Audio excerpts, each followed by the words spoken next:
प्रिय विद्यार्थी, ऑनलाइन कक्षा में आप सभी का स्वागत है। आज हम एमए उत्तरार्ध संस्कृत के तृतीय प्रश्न पत्र के ऑप्शनल पेपर कवि विशेष का अध्ययन कालिदास। इस प्रश्न पत्र की पाठ्य पुस्तक मेघदूतम में से श्लोक व्याख्या के कार्य को आगे बढ़ाते हैं। 30 श्लोक हम इसके पढ़ चुके हैं।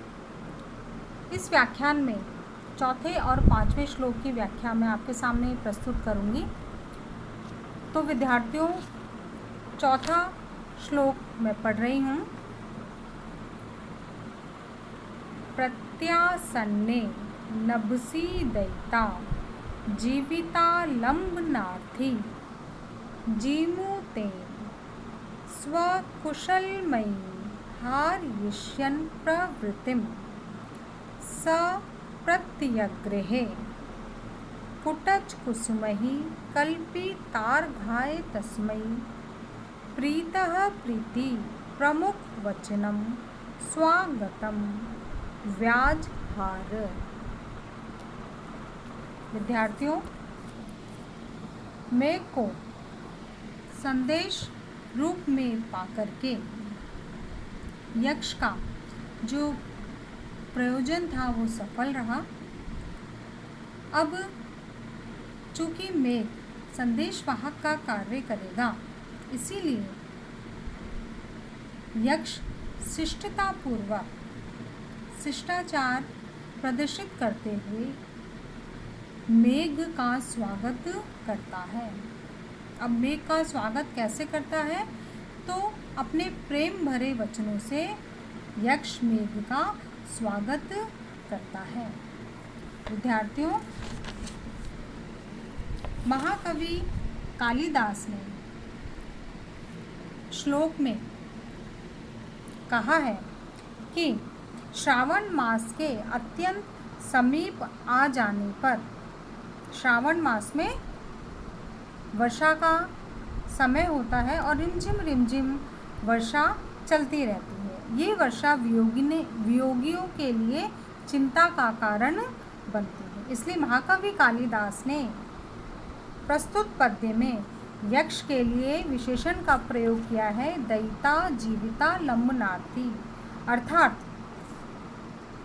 अपनी प्रियतमा के जीवन को धारण करने का इच्छुक या प्रियतमा के जीवित रहने की अभिलाषा करने वाला वह यक्ष।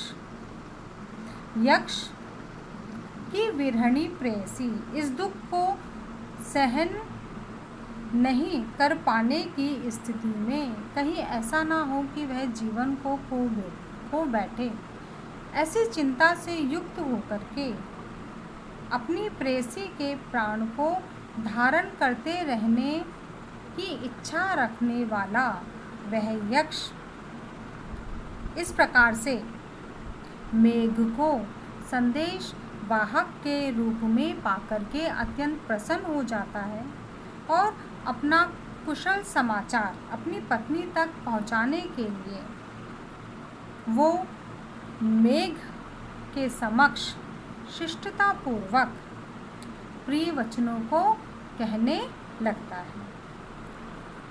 महाकवि कालिदास ने इस पद्य में मेघ के लिए दो विशेषण कहे हैं, जीमूत और कल्पितार्घाय। जीमूत अर्थात जीवनदायक और जलदायक।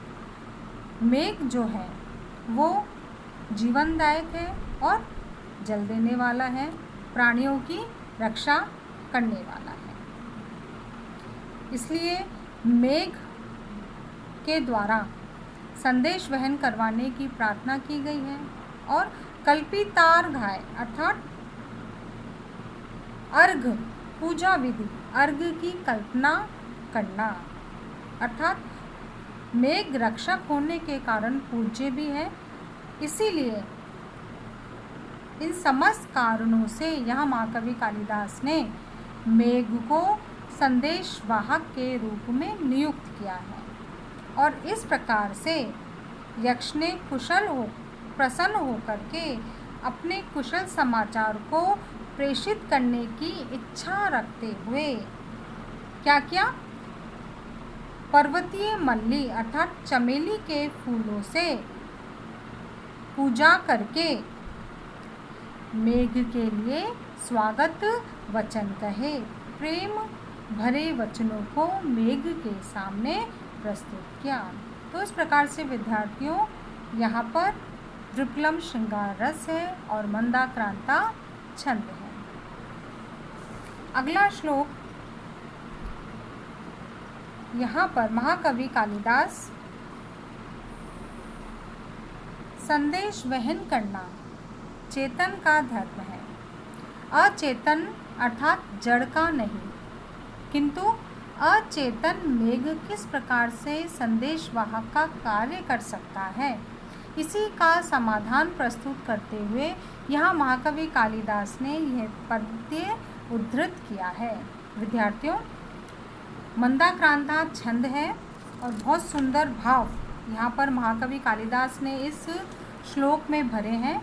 तो मैं गायन के द्वारा आपको ये श्लोक समझाने का प्रयास करूँगी।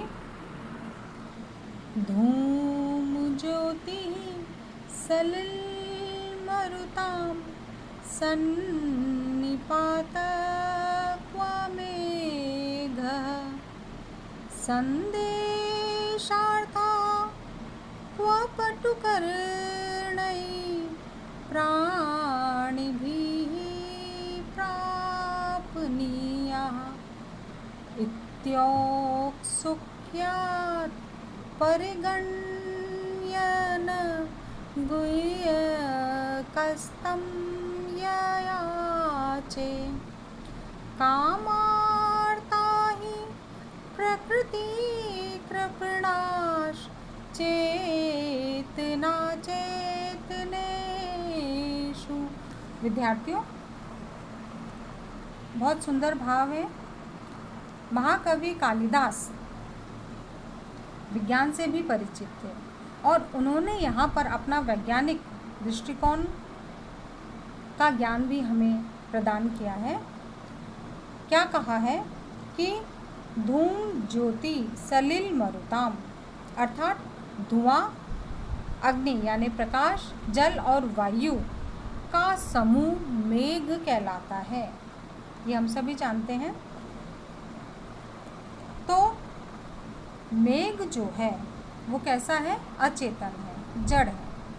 अचेतन होने के कारण वह अपने संदेश को वहन करने में असमर्थ है। ना वो सुन सकता है, ना वो देख सकता है, ना वो चल सकता है, ना वो और किसी प्रकार का कार्य चेतन प्राणी की तरह कर सकता है। समर्थ इंद्रिय वाला जो प्राणी है, यानी कार्य कुशल इंद्रियों से युक्त प्राणी जो है वो ही संदेश वहन का कार्य कर सकता है। तो इस प्रकार से महाकवि कालिदास ने कहा है, चूँकि मेघ जो है वो तो कैसा है? अचेतन है, धुआं, अग्नि, जल और वायु से बना हुआ है, तो वो तो संदेश ले जाने में समर्थ नहीं है। लेकिन जो समर्थ इंद्रियों से युक्त होता है वो ही संदेश ले जाने में, अर्थात जो चेतन है वो ही संदेश को वहन, संदेश का वाहक होने का कार्य कर सकता है। तो फिर विद्यार्थियों, यहाँ पर उस यक्ष ने मेघ को किस प्रकार से अपना संदेश वाहक बनाया, इन प्रश्नों का उत्तर देते हुए महाकवि कालिदास ने ये सुंदर श्लोक प्रस्तुत किया है। और प्रारंभ की पंक्तियों का जो उत्तर है, प्रारंभ की विशेष पंक्तियों का जो समर्थन है, वो अंतिम पंक्ति में महाकवि कालिदास ने किया है। क्या कहा है कि कामार्ता ही प्रकृति कृपणाश चेतन अचेतनेषु। इस प्रकार से ये सूक्ति है और अर्थांतर न्यास अलंकार है। मंदाक्रांता छंद और सुंदर द्रुक्लम श्रृंगार रस इस पद्य में महाकवि कालिदास ने पिरोए हैं। तो महाकवि कालिदास इस प्रकार से कह रहे हैं कि जड़ और चेतन का विचार किए बिना ही अत्यधिक उत्कंठा के कारण, अत्यधिक उत्सुकता के कारण यक्ष ने उस मेघ से प्रार्थना की, उस मेघ से प्रार्थना की कि वो अपना संदेश अपनी उसकी पत्नी तक पहुंचा दे। यक्ष यहाँ पर क्यों इस प्रकार से अचेतन जड़ मेघ को संदेश देने का काम कर रहा था? इसका उत्तर देते हुए इस प्रकार से महाकवि कालिदास ने कहा है, क्योंकि काम से पीड़ित व्यक्ति चेतन और अचेतन के विषय में, जागृत और जड़ के विषय में स्वभाव से दीन होते हैं, अर्थात जड़ और चेतन की बात उनके विचार से परे होती है।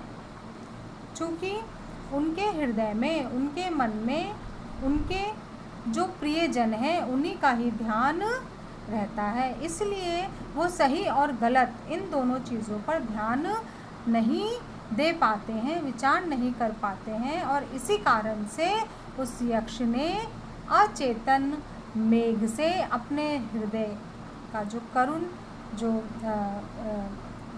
श्रृंगार रस, जो विक्रम श्रृंगार रस से भरी हुई जो बातें हैं, अपनी यक्षिणी को याद करके जो संदेश वो देना चाहता है, वो उसने मेघ से कहा, मेघ से उसने प्रार्थना की। तो इस प्रकार से विद्यार्थियों, यहाँ हमें महाकवि कालिदास के वैज्ञानिक दृष्टिकोण से परिचित होने का लाभ भी प्राप्त हुआ है।